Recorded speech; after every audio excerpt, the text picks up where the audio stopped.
guys, assalamualaikum warahmatullahi wabarakatuh. Balik lagi sama gue Dion Gustian di sini di channel DG Entusias.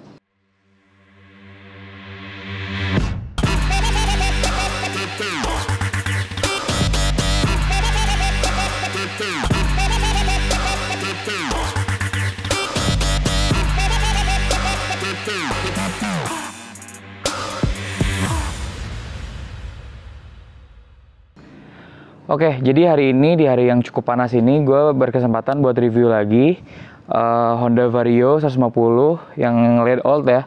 Ini gue sekarang lagi ada di CV Laju, pabrik buis beton sama paving block yang ada di Jalan Raya Nanjung nomor 16. Oke, ini adalah salah satu konsep modifikasi ala anak SMK lah ya, bisa dibilangnya anak sekolahan gitu.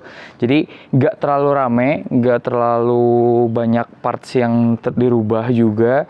Tapi di sini cukup partsnya semuanya fungsional, terus nggak ngambilin uang dengan percuma juga. Semuanya fungsi, looksnya oke, konsepnya juga masuk ini. Buat daily ini udah oke banget sih.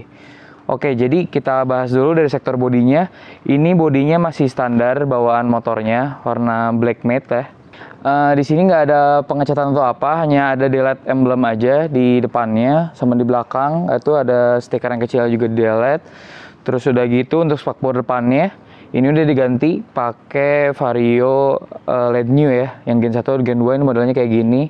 Ini setahu gua PNP juga, nggak ngerubah banyak atau nggak ngerubah apapun. Jadi tinggal pasang. Fungsinya apa biasanya ini biar ngejar lebih padat di daerah sininya, dan ditambah setahu gua juga LED old itu spakbor aslinya tuh lebih panjang ke depan. Kalau ini dia lebih agak pendek ke dalam, tapi lebih padat, lebih berisi. Kayak gitu. Oke, kita bahas bagian kokpit.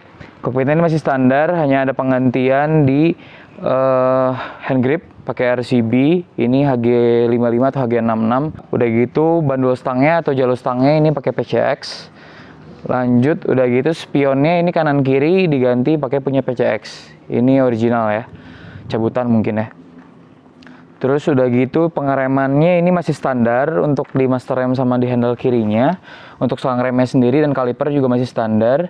Untuk piringan ini menggunakan disk KTC 260 dengan bracketnya juga KTC kayak gitu. Udah gitu lanjut lagi untuk velg depan ini pakai velg Virozi, ukurannya ring 14, lebarnya entah, mungkin standarnya di sekitar 185/215 ya kurang lebih. Nah ini palang 18 velgnya, ya mungkin dibilang juga kopi Daytona ya banyaknya. Ini padat sih, lebih berisi, warnanya hitam glossy. Udah gitu dibalut dengan ban Pirelli Diablo Rosso Sport, ukuran yang depannya ini 90/80 ring 14. Udah gitu ada juga as rodanya ini udah diganti pakai stainless yang biru. Gitu. Oke. Lanjut lagi, ini di depan juga ada penggantian ya, ada upgrade juga. Ini headlampnya atau lampu depannya udah di-upgrade juga menggunakan proyektor gitu ya, albi LED gitu. Ada strobe-nya juga, udah gitu ada alis, ada demonnya juga. Kurang lebih kayak gitu, nanti kita bahas lebih lanjut. Oh udah, sama ini, lampu sennya juga ini pakai lampu sen yang cukup terang sih harusnya.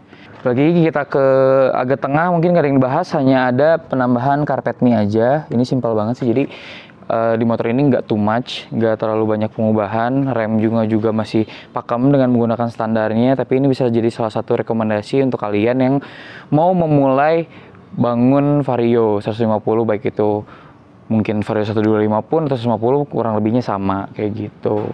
Karena setahu gue part-part Vario itu kurang lebihnya PNP semua ke semua Vario, baik itu velg, pengereman, ataupun yang simpel-simpel kayak gini, spion, hand grip itu sama-sama aja sih, universal ya masuknya. Udah lanjut lagi, kita ke bagian kanannya dulu. Nah untuk kanannya ini ada penggantian knalpot dari Rogue One. Ini generasi kedua produksiannya Rogue One yang gue tahu, karena dia udah mulai ada emboss yang tebal di bagian silinder knalpotnya, di stainlessnya. Udah gitu ada emblemnya lagi di tameng knalpotnya. Tameng knalpotnya ini ngikutin modelnya Mio J. Ya mungkin udah banyak ya yang nge-review knalpot Rogue One itu seperti apa. Yang jelas ini juga knalpot Rogue One-nya belum dirubah, kurang lebihnya kayak gitu. Udah gitu ada penggantian juga di cover radiator. Cover radiator ini menggunakan ARM berikut dengan tutup radiatornya juga dengan ARM. Oke, lanjut lagi. Di sini juga udah ada pemasangan Hager Airblade. Nah, Hager Airblade itu apa? Kita bahas sedikit. Jadi ada namanya Honda Airblade, itu marketnya Asia juga setahu gua. Itu memang bawaan motornya kayak gitu. Jadi memang sudah ada Hager yang dipasang di Honda Airblade tersebut. Ya, nanti kita taruh aja fotonya. Nah, Airblade-nya sendiri itu ada Airblade 125 dan 150 yang kurang lebihnya yang mungkin sama seperti Vario gitu ya. Udah gitu, ini Airblade-nya memang bentuknya seperti ini. Ini yang model Airblade Old. Jadi Hagernya itu memang memanjang kayak gitu, Airblade Old. Jadi dan di sini juga ada tempat untuk tabung reservoir atau tabung air cadangan radiator kayak gitu. Ini juga udah ada penggantian pemanis baut-baut dari stainless. Udah gitu, tadi fungsinya untuk Hager itu dia menahan ceretan ketika kalian hujan, kena becek atau segala macam. Itu nggak langsung mengarah ke bagian mesin kayak gitu. Dan untuk mesinnya sendiri ini kelihatan masih standar, cukup untuk harian kayak gitu. Dan velg belakangnya masih sama kayak yang depan. Ini menggunakan velg Verosi palang 18. Yang gua takar sih ini lebarnya 215 ya biasanya. Kopi Daytona warnanya hitam glossy, dibalut dengan ban yang sama juga seperti yang depan.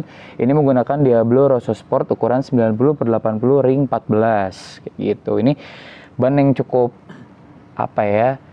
banyak banget yang pakai, juga dipakainya enak, untuk basah juga oke, untuk kering juga oke, karena ini masuk ke kelasan ban medium compound kayak gitu. Lanjut lagi, kita ke bagian kirinya. Ini ada penggantian dari shock breakernya. Nah, shock breakernya sendiri ini menggunakan ukuran Mio, menggunakan KTC Extreme yang new generation, yang asnya gold, tabungnya dan ulir dan antingnya full black, yang logonya pun udah dilaser. Ini ukurannya 300 mm. Jadi ini motor lebih rendah sebenarnya, tapi menggunakan mounting standar. Looksnya lebih tetap padat, untuk fungsionalnya juga tetap padat, aman. Ya paling resikonya ada gesruk-gesruk sedikit ya guys, tapi ini masih aman sih setahu gue. Jadi ngejar looks yang dapat itu nggak cuman looksnya doang, tapi dengan menggunakan shock breaker yang lebih pendek kayak gini di belakang, ini lebih menambahkan grip di ban belakang kalian gitu. Itu secara teorikal ya sebenarnya. Jadi memang itu berpengaruh dari apa yang udah gue lakuin juga di motor gue, jadi sesuai pengalaman gue juga kayak gitu. Lanjut lagi, di sini stop lampnya ini menggunakan stop lamp lazy, entah berapa mode. Yang jelas ini ketika di on kan ini berwarna ice blue. Ice blue di sini motif dari lazy-nya juga nggak terlalu rame, tapi nggak terlalu simpel juga. Jadi memang looks-nya itu masih oke lah, masih nggak terlalu simpel lah. Kan biasanya ada yang cuma garis doang, ada yang garis 2 biji doang sama sen. Ini ada motif-motifnya lah sedikit. Untuk pengerjaannya juga ini cukup rapih ya, ada minor-minor sedikit. Dan ditambah lagi ini menggunakan mica stop lampnya yang smoke ya, bukan yang clear lagi. Jadi biar lebih looksnya lebih kelihatan, si lazy-nya memang biasanya menggunakan smoke, karena biasanya kalau menggunakan clear memang lebih clean kelihatannya, tapi itu membuat si lampunya jadi lebih terang sih. Biasanya nggak kenotis lah kayak gitu jadinya. Terus udah gitu di sini hanya ada penambahan sedikit-sedikit kayak pemanis-pemanis di drain tube-nya atau pembuangan air yang ada di box filter. Sisanya baut-bautnya ini udah menggunakan stainless. Sampai ke per standarnya pun stainless kayak gitu kurang lebihnya. Sekarang kita coba aja cek sound dulu, knalpotnya kayak gimana suaranya. Oh bisa, standar pinggirnya masih nyala ya? Ora. Aman.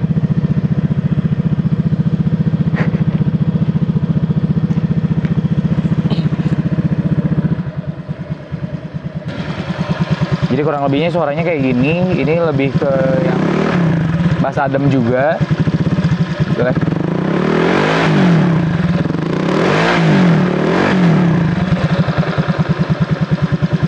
Kayak gitu, jadi memang suaranya nggak terlalu bacot lah ya, masih enak. Terus looksnya juga rapi, clean, ada end cap-nya juga. Ini oke sih, inletnya juga nggak begitu besar. So kurang lebih yang bisa gue review dari motor ini segitu. Jadi memang ini balik lagi yang gue bilang di awal, memang looks-nya itu simple, dibikin lebih sangar dengan ada penambahan lampu, dari pemilihan warna. Ini bisa jadi salah satu referensi kalian buat yang udah punya ataupun yang belum punya. Jadi buat simple aja, fungsinya tetap dipikirin. Jangan lupa juga buat memaksimalkan budget kalian. Mungkin kalau boleh segitu ya. Jadi ini gue spill aja, sebenarnya ini motor ponakan gue. Ponakan langsung ya, ponakan gue, anak kakak gue. Jadi memang di proses motor ini di-build juga gue tahu. Jadi nanti setelah video ini kita bakal ngobrol-ngobrol langsung. Gimana sih anak SMK modif motor, gimana sih modifikasi di kalangan mereka sekarang. Jadi buat yang penasaran, jangan lupa subscribe, nyalain tombol notifikasinya. Follow gue juga di @diongustian di Instagram.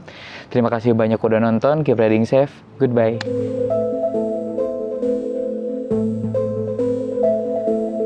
Motornya masih standar. Oke guys, jadi kita mau tes ride motornya. Ini kita nyalain. Masih standar ya. Bensinnya empty. Angker. Starternya gampang, aman. BPW juga jalan tapi nggak kelihatan ya.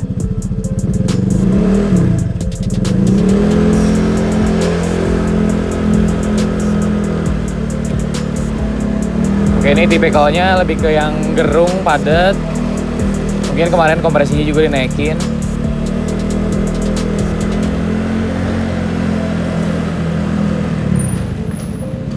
Ini untuk kaki-kakinya masih oke. Enak banget buat harian.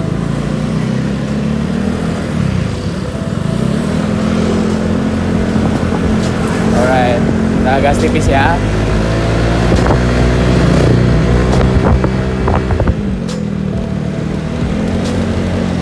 Oke, aman, enak sih. Cukup lah ya. Jadi overall emang membuat pemakaian harian ini nggak menyusahkan, masih nyaman banget. Tenaganya juga oke, nggak nyusahin. Kita putar balik.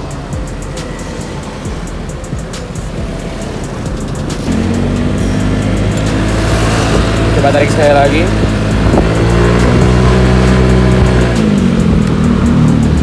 Oke banget tenaganya. Nah sekarang kita coba sekali lagi ya di jalan yang kurang mulus.